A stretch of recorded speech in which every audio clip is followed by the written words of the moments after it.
Welcome to the Texas Talks podcast. I'm your host, Brad Swale. Today, I am here with Charles Blain, founder of Urban Reform, a political advocacy group focused on free market solutions to urban issues. Charles Blain, how are you? I'm doing good, Brad. Thanks for having me. It's great to meet you. It's great to meet you too, Charles. It's always a pleasure to meet new people.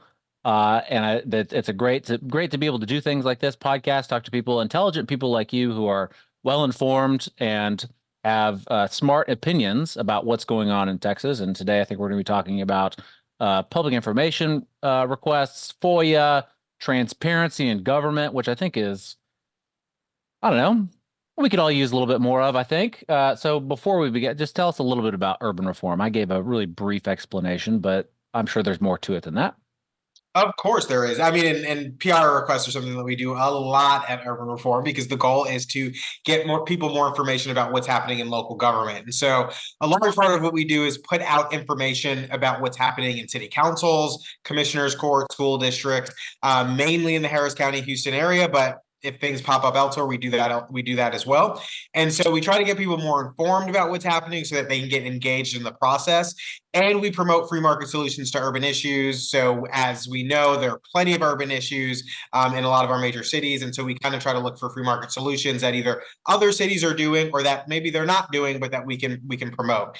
So we do a lot of that, and included in that includes a lot of Texas Public Information Act requests, because to affect change, you have to know what's going on. Yeah, I would think so. And it seems like there's I've personally had some I've done some PIRs before in the past, and it's not always easy. It's sort of I kind of think of it as a skill. Some people are better at it than others, and some of that's from experience, some of that's from luck. I don't know. I don't really know. Sometimes there's a great way, sometimes it seems like there's no great way. So you guys do a lot of public information requests. I mean, how many do you think that you do? And how is the experience for you? Do you think that you're good at it?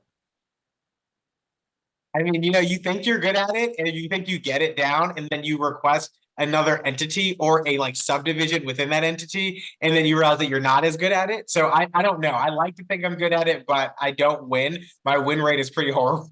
So I guess I'm not that good. What do you mean by win? I mean, for those that don't, I mean, I think I understand what you're talking about, a win rate. Yeah. For those that don't know, I don't know. I think to the average person, citizen out there, if they know what public information requests are and how they probably think, well, you just request something and they send it to you, and it's pretty easy, right? But that's not the case. You would hope. And what I found is that for me, and I can't speak for anybody else, but for me, when it happens that way, when I just request something and they send it to me, usually it's because whatever I'm requesting is inconsequential, and they're like, all right, we'll just give it to you. Whenever it's anything that's of consequence that they don't really want out, they usually make you jump through hurdles. But generally speaking, yes, you should simply be able to request information from any government entity, because that's what the Texas Public Information Act allows you to do. And they should release it. I mean, barring crazy things like social security numbers and driver's license numbers and things like that. But they should be able to just release that information to you. But more often than not, or in my case, more often than not, they kind of make you jump through different hurdles. And I mean, the hurdles can be anything, right? So some entities I'll request, and I'll just speak to something I just did. So I often request from the city of Houston, and then I've recently started requesting from an entity called Metro, which is our metropolitan transit organization. And the city of Houston, you used to be able to just send an email to the department and request the information. And technically, under the state law, you still can just do that. But they created this portal that you now need to create an account for, log into, and then submit your request through there. Whereas with Metro, I just email my request in. But what's also weird is that I've requested them from other cities, and they all use, or increasingly, they're using these portals to do it. But yeah, and it's the same portal. When you go to the website, it's the same website, except it says Houston or San Antonio or Austin or whatever. But yet you can't use the same login information, and it's so frustrating because I got to create a new account every single time I do this, and it's ridiculous.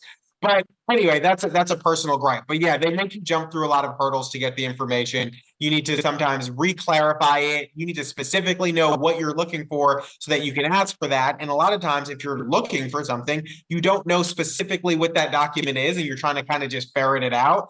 But sometimes whoever the responding officer is on that other side will make you go through a lot to get what you're looking for, and you hope to get it in the end. Sometimes that doesn't work, and I think for me, a lot of times it doesn't work, at least not the first time. I have to kind of keep refining my request or redirecting my request, or just kind of hone in on what I'm looking for to be able to get it. And so for the average person, it can be a huge impediment. For me, I'm like a dog with a bone and I'm going to get it. So I'm just going to keep trying until I get it.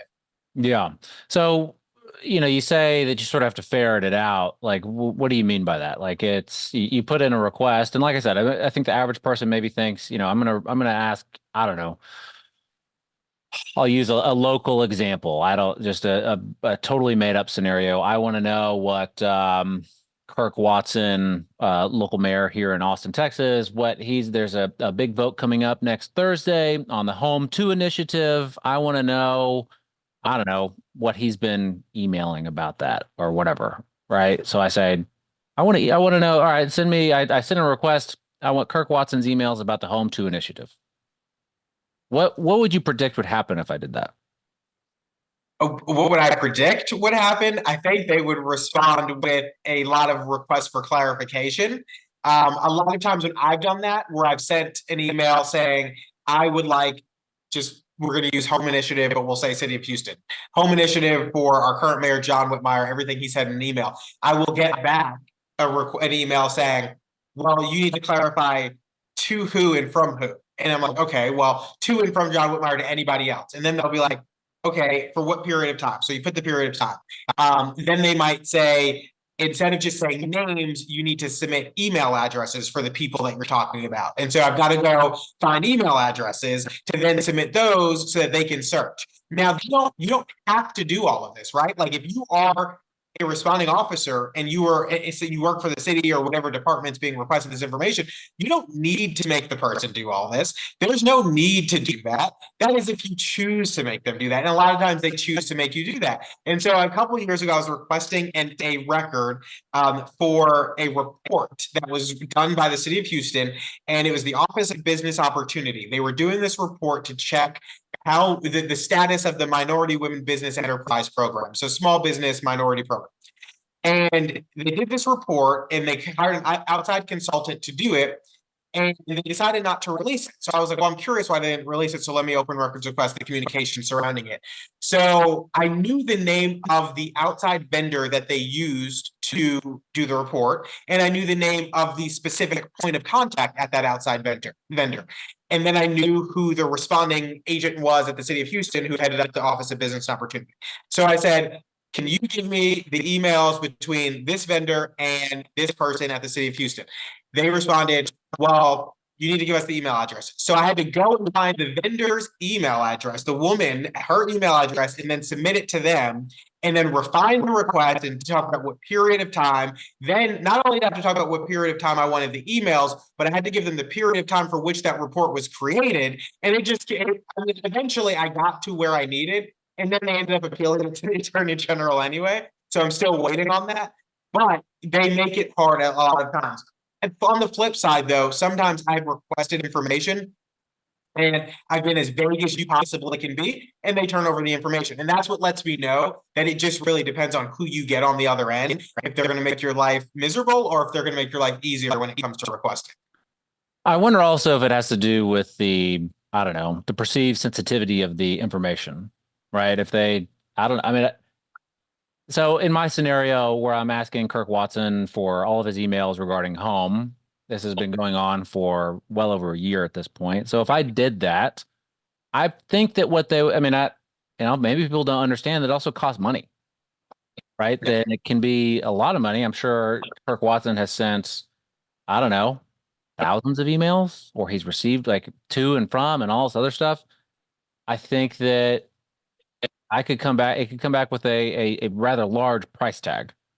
In which case I need to, I don't know. I've heard of strategies where you can request multiple shorter time windows. And that way it's free, but that's a lot of work on your part. Yeah. Have you had any surprisingly high amounts, dollar prices? Yes. More than a few. And that's the other thing, right? It's also arbitrary because they don't have to charge you the amount. I've had requests where I've requested documents for time spans of years, and they've turned them over and without an issue. But then I've had times where I've requested one document from a couple of years ago, and they literally have charged me like 15 cents. And I'm like, are you like you're really going to charge me 15 cents for this? You can't just give it to me. And I think it's our policy not to just give out this information. I'm like, this is crazy. But then I've submitted things to the city of Houston where I've gotten bills for like $5,000, $6,000, $7,000. And these are purely for information requests on the computer. So it's not as though they're going down in the basement and peering through, detailed file cabinets dating back to 1875. No, they're going and they're doing a computer search for these documents. And yet they still charge you for the labor fees and all these other things.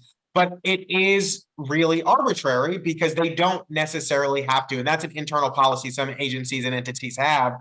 And they are supposed to limit how much they can charge you, but none of that's ever really enforced. I mean, and there's no kind of method to the madness. Like I said, sometimes I'll get charged 15 cents. Sometimes I'll get, billed $5,000. Sometimes I can pay online to have my document shipped to me. Other times they literally will make me come down there with 15 cents and give it to them. I have more than on a few occasions gone down there and had to give them a handful of change because the amount that I was requesting did not even amount to $1, and they would not give you change. And I'm being very serious about it. It is so ridiculous. And for a city like even Austin, or a city like the city of Houston, we're 600 square miles. If I'm a citizen who wants to request information, and that information is like 2 sheets of paper and it's going to cost 30 cents, and you're making me travel all the way from Kingwood, which is an hour north of the city, downtown to pick up 2 sheets of paper because you want me to pay in cash and you can't email it, it is absolutely absurd. It makes no sense. It makes no sense. And as you can tell, this stuff honestly, I get really frustrated. That's good. Hey, it's important. I mean, I think this stuff is really important, and it's important that these hurdles get addressed like you're describing. There's very little consistency in how they enforce things. You might get lucky and get someone that's, I don't know, maybe they're having a good day and they say, yeah, I'll just give this guy this all the stuff. Or maybe they're having a bad day, or maybe it's, I don't know. I don't know what's going on, but that's my experience too, is that it can be sometimes it's surprisingly easy and sometimes surprisingly hard. But at the end of the day, there's still these weird hurdles. You mentioned appealing to the Attorney General's office. What is that situation like? What's that? How does that work? It's equally as bad. So I don't know if you've had this experience, but my experience has been that with some entities, they will just automatically appeal to the Attorney General's office. It could be that you're asking for, again, inconsequential information, or you could be asking for state secrets, and they're going to appeal to the AG's office no matter what. Other entities have not had an issue with, and they're more than willing to turn it over. But essentially, state law gives them the opportunity to appeal a request so that they don't have to release this information, and they send this appeal to the Attorney General and kind of make a case for why they are appealing this. What gets annoying is that, I've done it enough, and I feel like you probably have as well, that you can kind of sort through this stuff and read it yourself. Whereas some people, you can't unless you get an attorney. And it's like you're looking at this like legal jargon, trying to figure out under which state statute that gives them the ability to withhold information they are trying to request to withhold this information. And so for me, I usually get some of the same arguments for the documents that I'm requesting. They argue that they're work products and that work products are not subject to release, or they argue that it's attorney-client privilege, and that's usually if I'm requesting anything that has anything to do with the city attorney. So that's a huge broad brush, because if it's a city attorney interacting with any city employee, it's quote-unquote attorney-client privilege. And so there's different things, or if it's something dealing with a vendor and procurement or purchasing, they will argue that they can't release the information because of like proprietary data. So there's a lot of different areas in which they will appeal to the Attorney General's office to withhold information from you.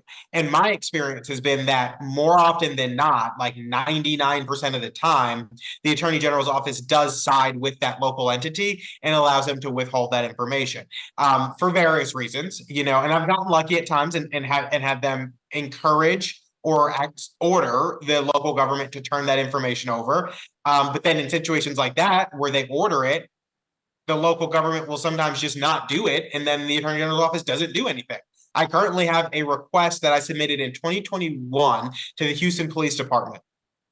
It's 2024 right now. Yeah, well, by the time I get it, it'll be 2025. Let me tell you. So I submitted in 2021. It was for body worn camera footage of a certain incident, not a violent incident. I mean, it's a really stupid thing, actually. I was just doing it for a friend. And they argued with me to kind of refine, finally refined it to get to where it needed to be. They said they were going to appeal. They appealed. The Attorney General's office told them to release it.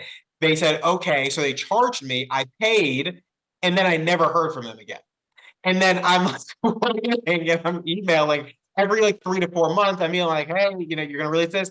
Never heard another thing from them. About a year and a half, 2 years into this, I email or reach out to the Attorney General's office to file a formal complaint because not only are they supposed to release it, but now I paid. So they like stole from me. They literally stole money from me and has not given me the product that I paid for.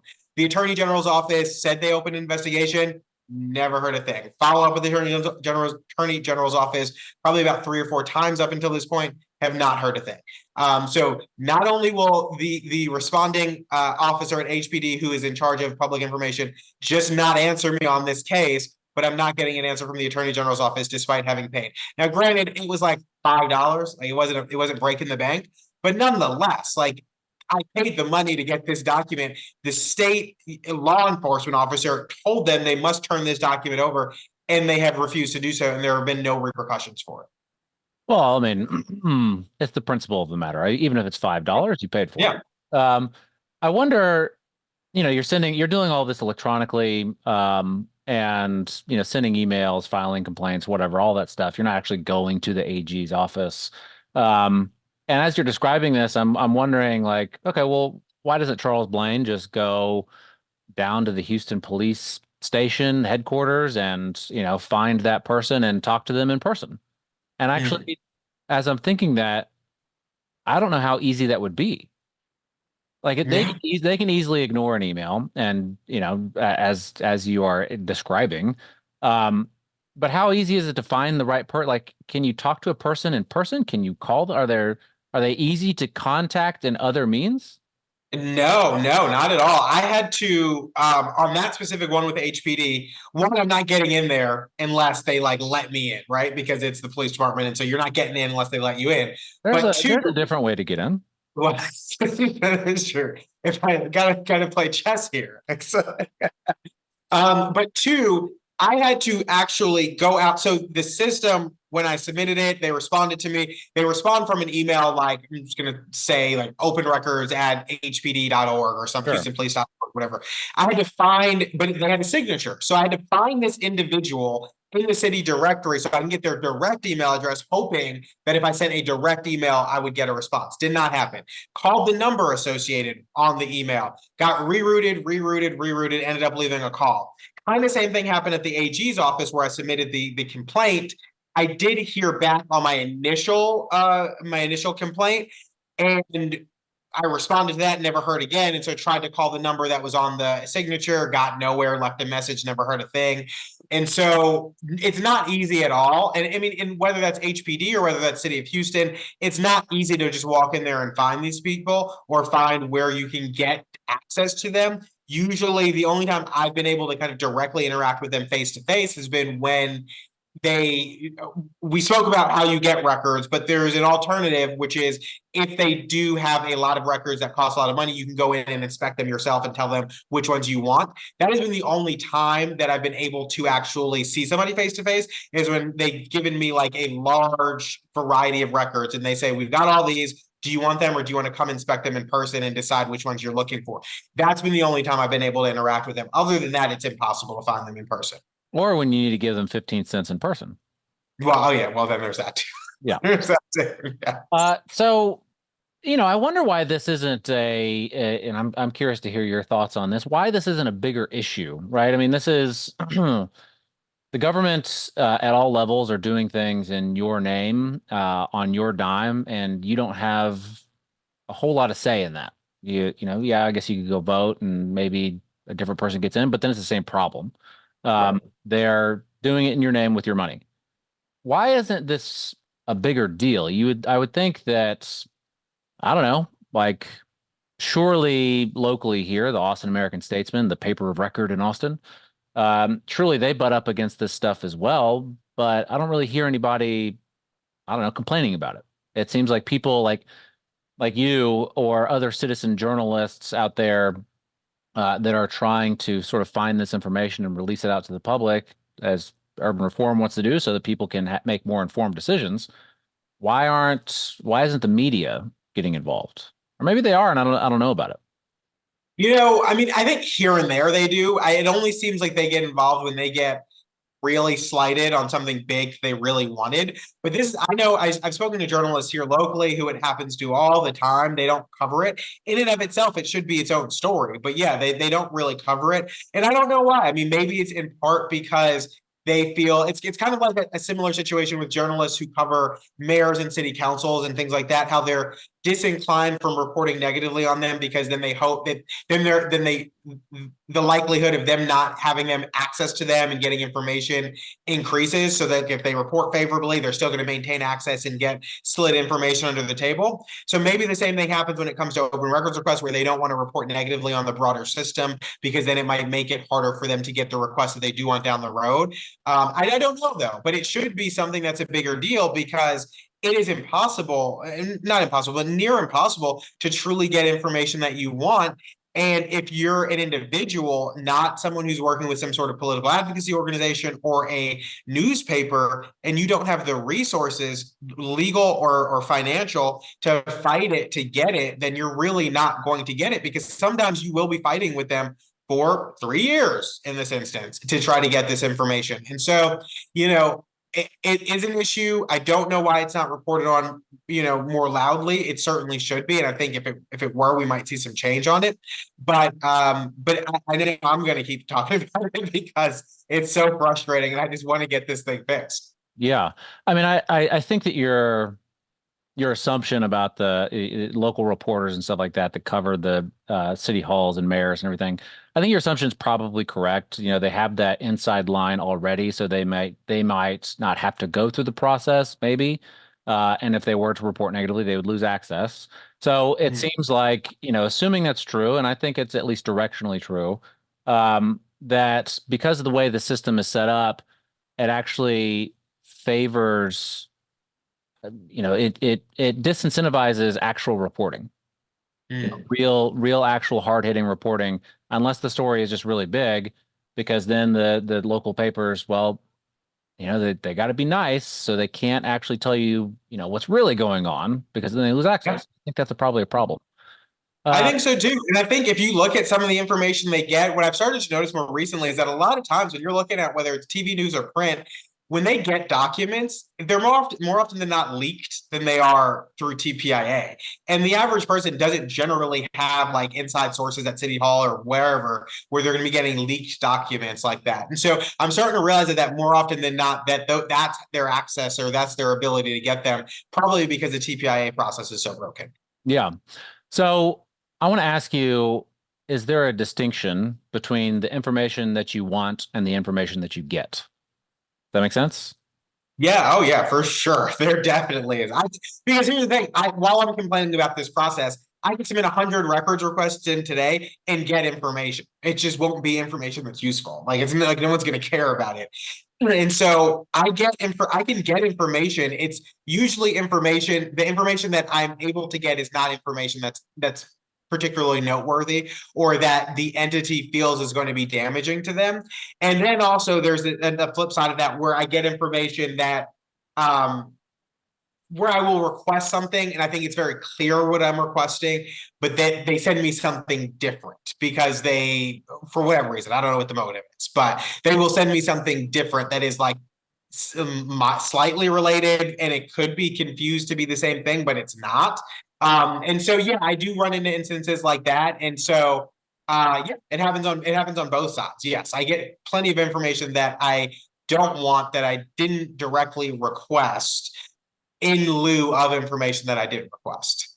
Yeah, and it kind of goes back to what you were describing earlier, having to be specific and ferret out and narrow down and everything like that. And it can be very tedious, to be sure. So, how do we fix this? What is the deal here? It kind of seems like there's shenanigans afoot. I would have to talk to them personally and, use my superpowers to figure out if there's something going on. But how do we fix this? I think for starters, there's two things. I mean, the long-term answer is there needs to be a cultural shift in local government that understands that this information is public's information and there should be access to it. But that's never going to happen. So the state needs to tighten up the Texas Public Information Act, because that has been just riddled with holes, and it allows these local governments to kind of slide right through them. So over the years, one of the things that I found out is that over the years, so when you submit a request, if the local government contests the request with the attorney general, if there's not already an opinion on a request in that vein, the attorney general will issue an opinion on whether or not that information is subject to disclosure. And so when they say no, they give the reason why under state law.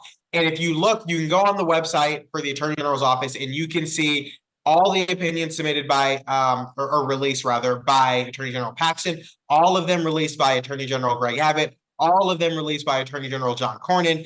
And over those years, all these opinions have essentially rendered the law useless, because they're giving all of these exceptions to the law, saying this is why you don't have to release, this is why you don't have to release, this is why you don't have to release.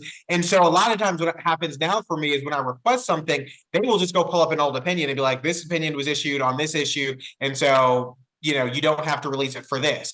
And so it almost makes the law pointless, and it doesn't really skew it in favor of the citizen as much as it skews it in favor of the local government. And so I think kind of getting rid of most of those opinions and kind of restructuring the law to make sure that most information is subject to disclosure almost immediately, barring any sensitive information like health records, social security numbers, driver's license numbers, bank information, things like that, would be a great start. I think also creating an enforcement mechanism in the attorney general's office or elsewhere, that when an opinion is issued that they are required to release this information, there's some follow-up, whether that's penalties per day, whether that is, I don't know, something, but there needs to be some sort of enforcement mechanism that if they are required to release the information, that they actually release it or face some consequence. And at the same time, there needs to be penalties for agencies that do not respond to records requests in reasonable time, and there needs to be agencies that intentionally abuse the law, because we have a lot of them that understand that what you're asking for is pretty mild and not a violent. So one of the ones we recently had, someone requested all the communication surrounding a street redevelopment project because they were frustrated with the new mayoral administration for undoing a kind of bike lane project that the previous administration did. So when they submitted the open records request on this, the administration appealed it, saying that this was not of national importance, but of like as a terrorist. They needed to keep the information secret because it could lead to terroristic behavior or something like that. I'm Because sorry. it unveiled to I know, it was ridiculous. Because of bike lanes? Because it had to do with street redevelopment, and I guess the argument was if you know how they do infrastructure, this you could damage infrastructure or something. But there was like a terrorist exemption. That's what they were seeking, and I don't know that a ruling came down yet or not, but it clearly is like nonsensical. These bike people, while I disagree with many of them, and while I might, they're not terrorists. They were not looking to terrorize. Like it's very clear that they were trying to just get back at the administration and trying to have a fight with them over this bike lane and the street redevelopment. They were not trying to get like city secrets to then break a major artery in the city. Like it's just kind of ridiculous. And so all that, to go back to what I was saying, there needs to be penalties for agencies and entities that abuse the system for requests when they know that it's something that they can easily fulfill, or when they just submit too many requests. Because I think currently what we have is the default is these entities just default to submit the request to the attorney general in hopes that they don't have to release it and they don't have to worry about it anymore. And so I think those are some great starts, but there's so much more that they could be doing to make this law more favorable towards citizens. I think even capping how much it costs or how much they could charge rather, to give you the request at a lower amount than it currently is. I can't remember what the current amount is, but it amounts to a lot of money when they have to pull a lot of information together. And I think if they were to cap that at a lower rate, then you would have these entities not going and pulling thousands and thousands of pages. They would go and actually be serious and say, okay, we know what this person's looking for. We're not going to make them jump through a bunch of hurdles because we can't end up charging them that much for it.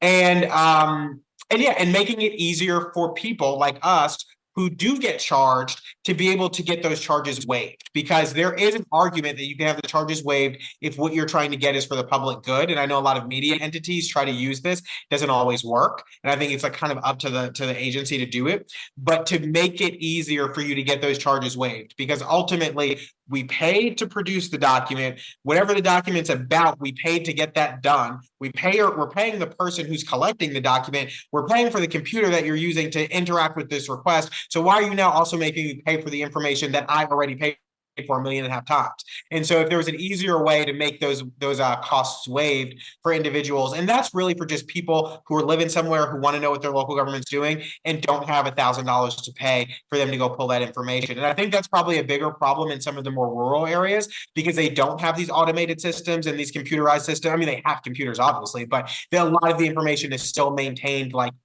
physically. And so you have these people who have to actually go and pull the information. And so while in the city of Houston, most of it's digitized and can be easily pulled, in a lot of other areas, you don't really have that luxury. And so I can easily see people being overcharged in those instances because they have to actually go do physical work to get that information. And so by capping at a lower rate, I feel like it would help everybody who's trying to request more information. Yeah. Well, Charles Blain, I appreciate you taking time. You're the founder of Urban Reform. Do you want to tell people where to find you?